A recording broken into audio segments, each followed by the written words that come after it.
Angka ni untuk menarik kembali titik fokus perbualan dia dengan awak. Contohnya awak terangkan.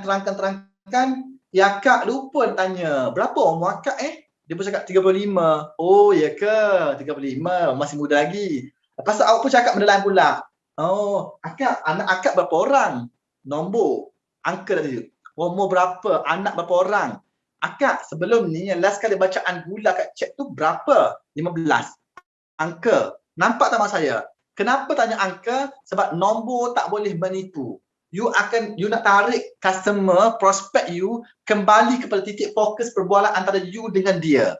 Untuk dia pastikan dia tak lalai. Dia tak macam, apa Ika? Tanya apa tadi? Nombor akak berapa? Oh, umur akak. Kalau awak selalu dengar, dia tanya, apa Ika? Yang tu maksudnya, dia tidak fokus kepada perbualan antara you dengan dia. Okey? Jadi, contoh tadi, umur. Bacaan gula sebelum ni berapa? Apa lagi bertanya dia?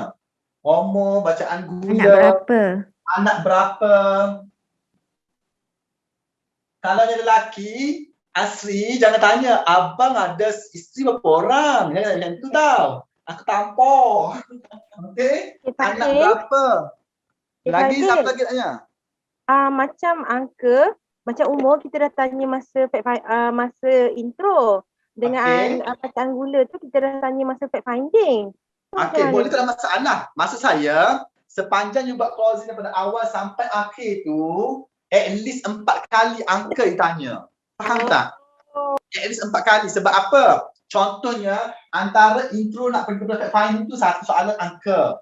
Fact finding nak pergi kepada soalan soalan presentation tu satu kali soalan angka. Sebab poin utama kita adalah nak mengembalikan prospek kita kepada titik fokus perbualan kita dengan dia. Itu paling penting.